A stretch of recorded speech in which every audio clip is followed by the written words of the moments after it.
Yo, selamat datang di Freaks Channel. Kali ini Mimin akan kembali membahas manga Jujutsu Kaisen pada chapter terbaru, chapter 209.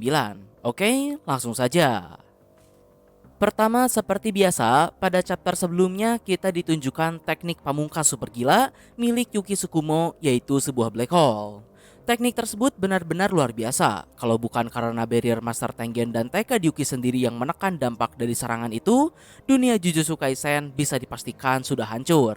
Karena tentu saja, yang namanya sebuah black hole tidak ada satupun hal yang bisa lepas darinya. Namun sebanding dengan kedahsyatan dari tekniknya itu, Yuki Tsukumo juga harus mengorbankan nyawanya untuk memberikan serangan terakhir tersebut. Yang mana sayangnya, meskipun Yuki sudah memunculkan black hole sekalipun, Kenjaku masih mampu bertahan hidup dengan memanfaatkan teknik kutukan yang dimiliki oleh Ibu Yuji, yaitu anti-gravitasi. Di sini sementara Yuki dan Tengen gugur dalam pertarungan, Choso justru terselamatkan dan dipindahkan oleh Tengen entah kemana. Lalu chapter ini pun ditutup dengan Kenjaku yang berhasil mendapatkan Master Tengen, sekaligus terungkap kalau Tengen dan Kenjaku ini adalah teman di masa lalu. Nah oke, masuk pada chapter terbaru. Chapter kali ini berjudul Persembahan untuk Sesuatu yang Tak Diketahui. Panel pertama sendiri dibuka dengan melanjutkan situasi pada Tokyo Koloni nomor 1 setelah kedatangan 800 orang player baru, yaitu pada tanggal 14 November. Dengan kata lain, timeline pada chapter 209 ini mengambil cerita 2 hari sebelum pertarungan Kenjaku dengan Yuki Tsukumo. Jadi setelah sebelumnya muncul 800 player baru di dalam koloni Tokyo nomor 1, pada chapter ini dipastikan kalau 800 orang tersebut adalah para pasukan militer dari Amerika Serikat yang datang atas kesepakatan mereka dengan Kenjaku untuk menculik beberapa penyihir Jujutsu dari Jepang. Berhenti sampai di situ, berikutnya panel pun menyorot pada Kenjaku dan Urame yang kelihatannya mereka sedang berada di ruang bawah tanah milik Clan Zenin. Kalau kalian lupa, tempat ini adalah tempat di mana Clan Zenin mengurung roh terkutuk yang berhasil mereka taklukkan, sekaligus tempat berlatih dan juga tempat di mana Maki pertama kali bangkit setelah kematian Mai Zenin. Tak diketahui apa yang mereka lakukan di sana, tapi yang pasti saat ini Kenjaku sudah tahu kalau Clan Zenin telah musnah. Tapi yang menjadi pertanyaannya di sini, apakah Kenjaku tahu kalau Maki yang membuat Clan Zenin musnah atau tidak? Karena jika Kenjaku tahu kalau Maki yang melakukan hal tersebut, Mimin rasa Kenjaku pasti sudah menyusun rencana ekstra untuk menghadapi atau mengantisipasi kemunculan Maki. Karena seperti yang selalu Mimin bilang, dalam arc The Cooling Game ini, Maki adalah sang kuda hitam.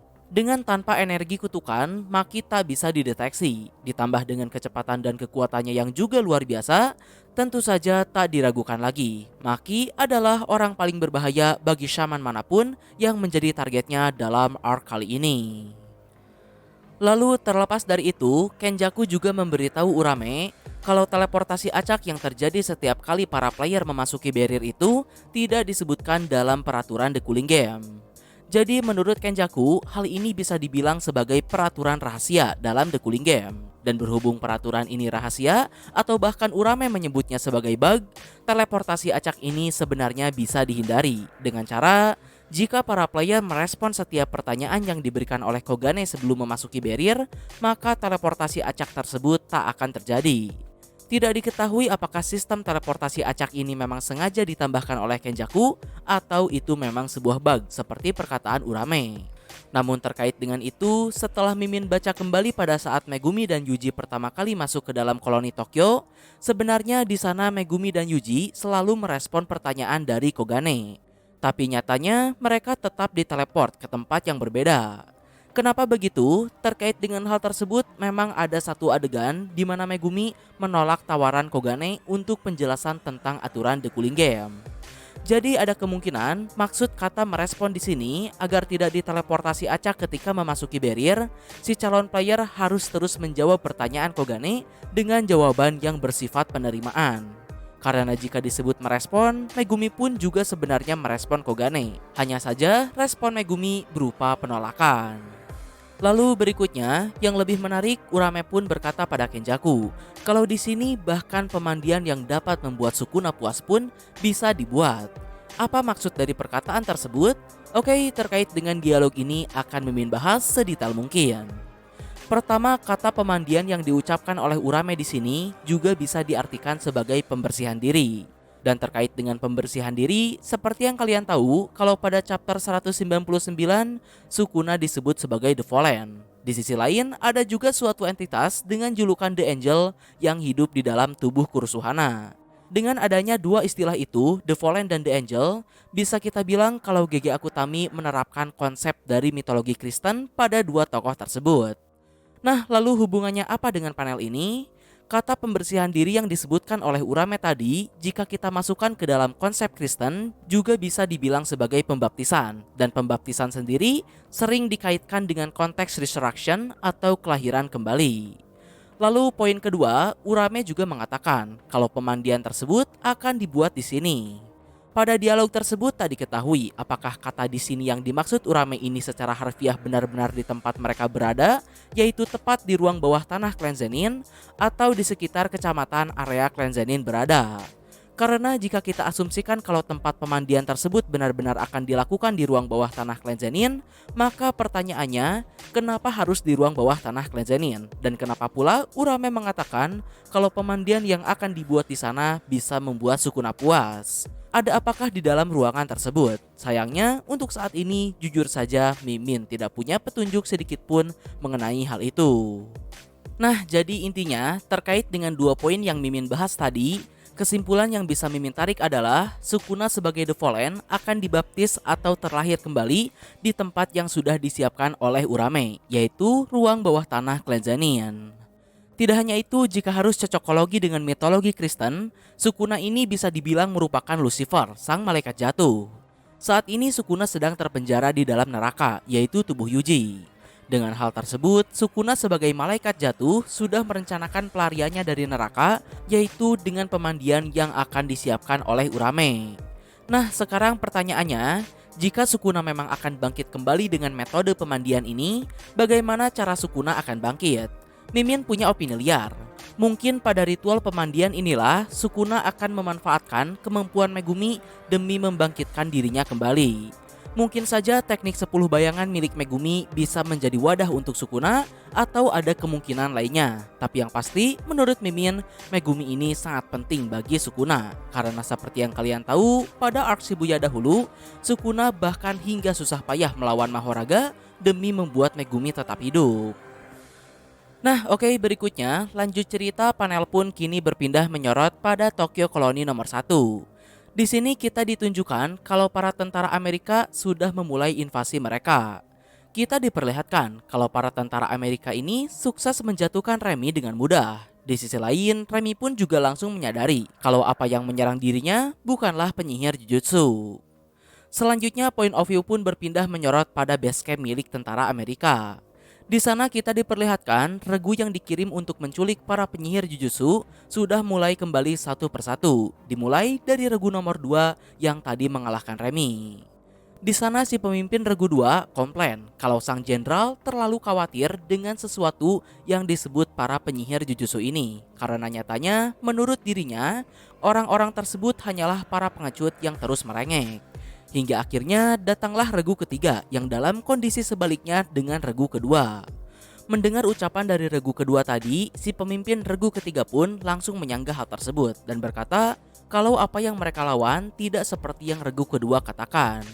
Di sana terlihat kalau regu ketiga membunuh target mereka. Para pasukan yang lain pun mempertanyakan hal tersebut karena misi mereka adalah menculik target hidup-hidup, bukan membunuhnya. Namun si pemimpin regu 3 pun langsung menjawab, jika mereka tidak membunuhnya, saat ini justru merekalah yang sudah terbunuh. Menurut si pemimpin regu 3, dirinya menjelaskan kalau mereka menghadapi seseorang yang bahkan granat serta peluru saja tidak mempan terhadapnya.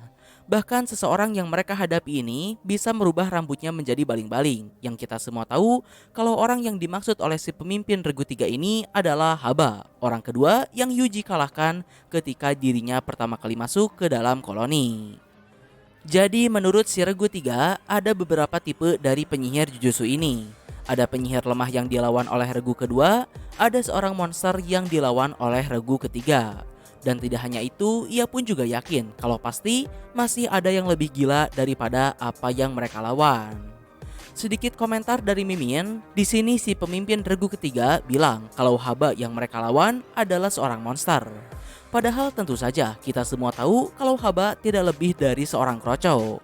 Jadi perbedaan yang terlalu jauh antara orang biasa dengan para shaman ini. Jika mereka menyebut Haba sebagai monster, tunggu sampai mereka bertemu dengan orang-orang seperti Ryu Ishigori, Uro Takako, Kashimo Hajime, atau paling gila Sukuna. Yap, tak ada kesempatan setitik pun bagi para militer ini untuk menang melawan penyihir Jujutsu sekaliber mereka. Lalu berikutnya adegan pun menyorot pada POV Hazenoki Iori. Di sini seperti yang baru disebutkan oleh si pemimpin regu 3, salah satu dari regu pasukan Amerika bertemu dengan Iori, yang mana tentu saja jika orang sekelas Haba saja disebut sebagai monster, maka Iori lebih daripada monster. Karena seperti yang kalian tahu, teknik kutukan Iori adalah mengubah bagian tubuhnya menjadi bom, dan Iori bahkan bisa menyembuhkan dirinya dengan teknik kutukan terbalik. Di sana tentu saja para pasukan Amerika tak memiliki kesempatan melawan Iori, yang mana di saat yang sama melihat orang yang ia habisi adalah bule, Iori pun kembali teringat pada perkataan Regi yang menyebutkan ketika hanya orang-orang kuat saja yang tersisa, Kenjaku akan menjatuhkan sebuah bom dan The Cooling Game akan memenuhi tujuannya. Mimin akan bahas tentang ini di akhir, jadi untuk sekarang kita lanjut pada panel berikutnya terlebih dahulu, di mana kita kembali lagi pada POV Kenjaku dan Urame. Pada panel ini, kita dikonfirmasi kalau tempat mereka berada saat ini memang merupakan ruang bawah tanah Clan Zenin. Karena di sana, Kenjaku meminta bantuan roh terkutuk miliknya untuk membersihkan sebuah mayat, yang mana mayat tersebut adalah Ogi Zenin, aka ayah dari Maki yang telah dibunuh oleh Maki sendiri. Lalu terlepas dari itu, di sini Urame mencoba menduga rencana Kenjaku kalau secara garis besar rencana yang Kenjaku lakukan dengan mengirim para tentara ke dalam koloni ini adalah untuk mengadu para dukun dengan tentara agar menstimulasi energi terkutuk yang ada di tiap koloni sehingga bisa mencapai targetnya. Mendengar hal tersebut, Kenjaku pun berkata kalau tebakan Urame hanya bernilai 60 poin. Di sini Kenjaku lanjut menjelaskan, selain di koloni Tokyo dan Sendai, faktanya memang benar kalau koloni lain tidak memiliki energi kutukan yang cukup untuk memenuhi ritual The Cooling Game. Nah, jadi untuk mengatasi kurangnya energi kutukan itu, di sini Kenjaku pun berkata kalau dirinya mengirim pasukan militer dari negara lain ke masing-masing koloni.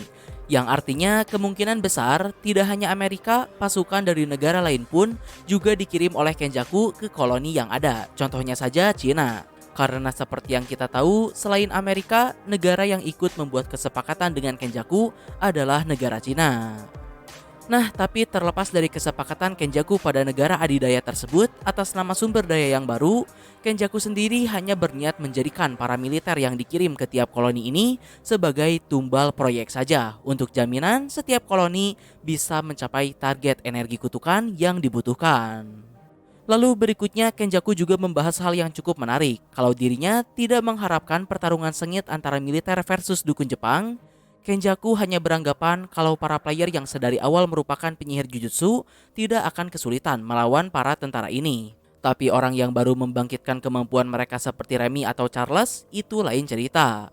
Bahkan menurut Kenjaku, ada beberapa shaman kuat yang baru membangkitkan kemampuan mereka tidak mau membunuh. Karena tentu saja meskipun mereka memiliki kemampuan yang kuat, namun psikis mereka masihlah manusia normal yang menganggap kalau pembunuhan itu bukanlah hal yang wajar.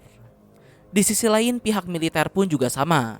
Untuk saat ini mereka mungkin agresif, tapi ketika korban mulai berjatuhan di pihak mereka, kubu militer pun pasti akan mundur dan waspada. Dan di sisi lain, para player yang merupakan penyihir Jujutsu juga tidak akan memburu mereka tanpa alasan. Secara poin yang dimiliki oleh para tentara ini sebagai non-penyihir lebih kecil daripada penyihir Jujutsu. Jadi pada akhirnya tujuan Kenjaku untuk membuat para tentara ini sebagai tumbal pun bisa terhambat. Maka dari itu Kenjaku pun mengatasi kemungkinan tersebut dengan melepaskan banyak roh terkutuk ke setiap koloni untuk membunuh para tentara yang tersisa. Karena menurut Kenjaku, meskipun orang luar tidak memiliki keterkaitan yang terlalu dekat dengan energi kutukan, namun ketika menjelang kematian, non-penyihir dari negara lain sekalipun akan tetap melepaskan energi kutukan yang besar. Karena kematian memberikan stres yang cukup untuk menimbulkan mutasi pada otak yang sekarat. Jadi intinya, para tentara ini adalah masalah besar yang rumit bagi kubu Shaman baik. Jika dibiarkan, mereka malah ngelunjak dan balik menyerang para penyihir. Jika dibunuh, para tentara tersebut justru akan membantu Kenjaku untuk memenuhi ritual The Cooling Game. Lalu terlepas dari itu, berikutnya kita pun diperlihatkan pada situasi Yuji dan kawan-kawan. Di sana si malaikat langsung menyadari kalau Kenjaku yang melepaskan banyak roh terkutuk di setiap koloni bertujuan untuk membunuh para pasukan militer yang ada untuk membuat tiap koloni memenuhi energi kutukan yang dibutuhkan. Di sisi lain, Kurusuhana juga bertanya-tanya, mengapa ribuan orang normal mau masuk ke dalam koloni? Yang mana kita tahu hal tersebut terjadi karena big brain moment dari Kenjaku yang berhasil menjebak negara-negara besar dengan membuat kesepakatan sekaligus memancing mereka menggunakan sumber daya paling bersih yang bernama energi kutukan.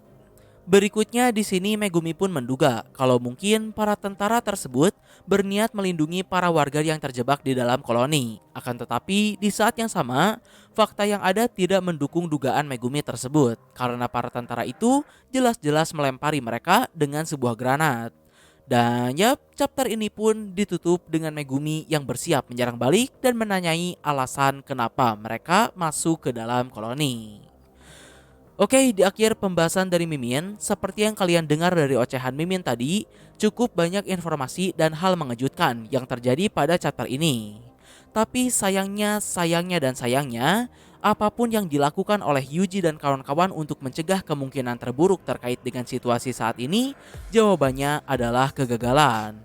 Karena faktanya, pada pertarungan Yuki dan Kenjaku sebelumnya, yang mana pertarungan tersebut mengambil waktu 2 hari ke depan dari kejadian saat ini, di sana Kenjaku mengatakan kalau The Cooling Game sudah memenuhi tujuannya, yang artinya bisa dipastikan akan terjadi hal besar pada beberapa chapter ke depan, yang kemungkinan hal tersebut adalah pembantaian besar-besaran di tiap koloni The Cooling Game. Yang Mimin rasa sih akhirnya kita bakal ditunjukkan apa maksud dari Regi yang mengatakan kalau Kenjaku akan menjatuhkan sebuah bom di dalam koloni. Bisa saja hal tersebut benar-benar merupakan sebuah bom karena kesepakatan Kenjaku dengan Cina atau Rusia. Atau bisa juga bom tersebut adalah roh terkutuk super kuat, atau bisa juga bom tersebut adalah Sukuna. Ya intinya Mimin katakan sekali lagi, apapun yang dilakukan kubu Shaman baik pada situasi saat ini pasti akan berujung pada kegagalan. Dan di saat yang sama juga akan terjadi hal besar yang menyebabkan kematian besar-besaran di tiap koloni. Seharusnya jika berdasarkan dari perkataan Kenjaku itulah yang akan terjadi. Apalagi menurut Mimin, dengan fakta GG Akutami menunjukkan pertarungan Yuki dengan Kenjaku duluan seakan menyiratkan kalau apa yang terjadi 2 hari ke belakang di dalam koloni lebih heboh daripada duel Kenjaku dengan Yuki Tsukumo. Setidaknya itu menurut Mimin pribadi. Nah, mungkin kurang lebih itulah pembahasan dari Mimin pada chapter terbaru ini. Mohon maaf untuk kesalahan dan kekurangannya. Like, share, subscribe kalau suka, komen, berada kritik dan saran. Terima kasih telah menonton. Ciao.